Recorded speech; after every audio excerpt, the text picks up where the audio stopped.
So hello students, जैसा कि आपको पता है नीट का एग्ज़ाम ख़त्म हो चुका है। कुछ ही दिनों में रिज़ल्ट आ जाएगा और काउंसलिंग स्टार्ट हो जाएगी। आज मैं बात करने वाला एमसीसी काउंसलिंग की, जिसमें एमबीबीएस और बीडीएस की काउंसलिंग होती है। आइए, तो सबसे पहले बात करते हैं काउंसलिंग जो होती है वो दो टाइप्स में होती है, एक ऑल इंडिया कोटा, एक state quota. All India quota की बात करें तो उसमें जो गवर्नमेंट सीट्स जो होती हैं वो 15% जो गवर्नमेंट मेडिकल कॉलेजेस की सीट होती है वो ऑल इंडिया कोटा के थ्रू होती हैं। और स्टेट कोटा में जो 85% मेडिकल कॉलेजेस की सीट अलाउड होती है वो स्टेट कोटा के थ्रू होती हैं। कॉलेजेस आपको पता होगा 4 तरीके के होते हैं: government medical colleges, government aided medical colleges और डीम्ड यूनिवर्सिटीज़ और प्राइवेट यूनिवर्सिटीज़। गवर्नमेंट एडेड और डीम्ड में अंतर क्या है? गवर्नमेंट एडेड कॉलेजेस जो होती हैं उनकी कट ऑफ जो होती है वो हाई होती है और फीस कम होती है। डीम्ड यूनिवर्सिटीज़ में कट ऑफ तो कम होती है लेकिन फ़ीस बहुत ज़्यादा हाई होती है। बात करते हैं ऑल इंडिया कोटा की, तो इसमें 100% सीट्स ऑफ बीएचयू और AIIMS, 100% seats of deemed universities, इन सब की जो सीट्स जो फिल होती हैं वो एमसीसी के थ्रू होती हैं, ऑल इंडिया कोटा के थ्रू होती हैं। ऑल इंडिया कोटा के काउंसलिंग कैसे होती है? एमसीसी की वेबसाइट से होती है।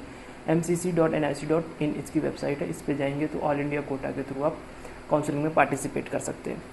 एंड एम्स जो होते हैं वो 21 एम्स होते हैं, और 21 एम्स की 100% सीट जो होती है वो एमसीसी के थ्रू फिल होती है। जिपमर, एएमयू, जामिया, एएफएमसी जैसे बड़े कॉलेजेस की सीट्स भी किससे? एमसीसी काउंसलिंग के थ्रू फिल होती है।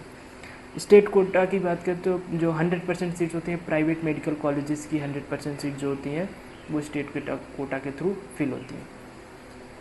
स्टेप्स क्या है एमसीसी काउंसलिंग के? स्टेप्स देख लेते हैं। आइए, सबसे पहले क्या करना पड़ेगा आपको? mcc.nic.in जो वेबसाइट है उस पर जाके अपना अकाउंट बनाना है। अकाउंट बनाने के बाद वहाँ पे आपको आएगा रजिस्ट्रेशन करने।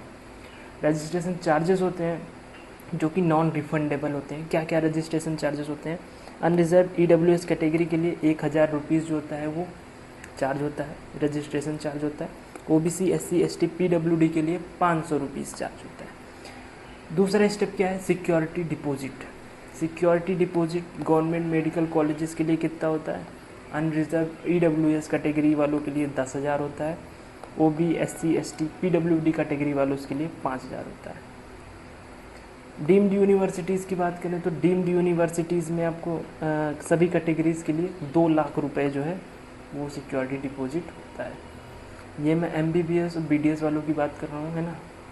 आयुष वालों की जो काउंसलिंग होती है वो अलग होती है, उनकी वेबसाइट अलग होती है, AACCC.gov.in करके वेबसाइट होती है उनकी। तो AACCC जो होती है वो आयुष की होती है, उसकी काउंसलिंग मैं अगले वीडियो में बताऊंगा। अभी यहाँ पे मैं एमसीसी की काउंसलिंग की बात कर रहा हूँ।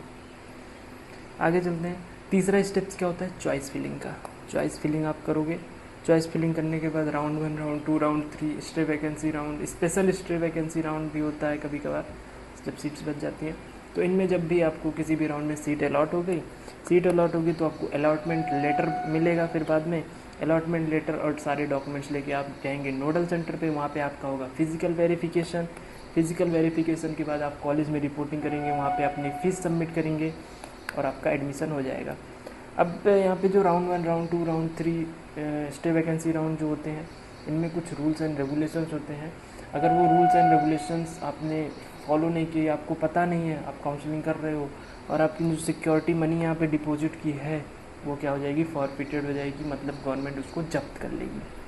आइए देखते हैं कि राउंड 1 का मैं यहाँ पे बता दे रहा हूँ, थोड़ा सा ब्रीफ में दे रहा हूँ राउंड 1 का कि क्या होता है राउंड 1 में। राउंड 2, राउंड 3 इन सब के अलग अलग जो होते हैं वो कंडीशंस होती हैं, अलग अलग रूल्स होते हैं।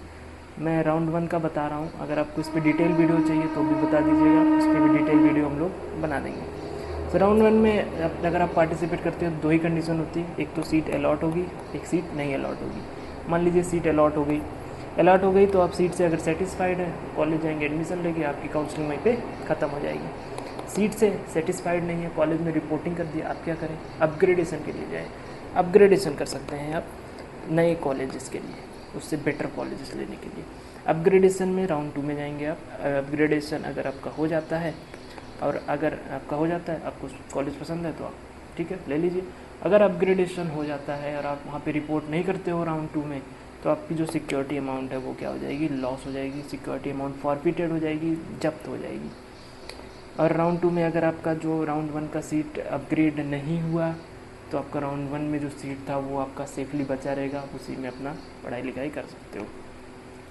बात करते हैं कि अगर आप राउंड 1 में आपको सीट मिली और आपने रिपोर्ट नहीं किया तो क्या होगा, फ्री एग्जिट हो जाएगा। फ्री एग्जिट हो जाएगा, आप राउंड 2 के लिए एलिजिबल हो जाएंगे। ध्यान रहे, फ्री एग्जिट सिर्फ राउंड 1 में है और किसी भी राउंड में नहीं है।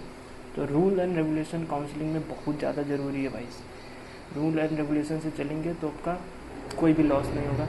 रूल्स आपको नहीं पता है, आप खुद से काउंसलिंग करेंगे तो आपका जो सीट है वो भी जाएगा, कॉलेज भी नहीं मिलेगा, सिक्योरिटी अमाउंट भी जाएगा और आपका पूरा साल बर्बाद हो जाएगा। ठीक है, तो काउंसलिंग से रिलेटेड कोई भी जानकारी चाहिए, जिसके इन पे नंबर दिख रहा होगा, कॉल कर सकते हो, व्हाट्सएप कर सकते हो, पूरी तरीके से हेल्प करेंगे। और राउंड में अगर आपको सीट अलॉट नहीं होती तो उसका एक ही राउंड 2 में आप जाएँ, आगे वाले राउंड में। बस आज की वीडियो में इतना ही। इससे डिटेल वीडियो चाहिए, आयुष के ऊपर भी वीडियो बनाएंगे हम लोग, 88CCC वाले, है ना, तो उस पर भी हम लोग वीडियो बनाएंगे। कोई भी जानकारी चाहिए हो तो नंबर पे कॉल कर सकते हो, ईमेल कर सकते हो, व्हाट्सएप कर सकते हो, आपकी पूरी हेल्प करेंगे।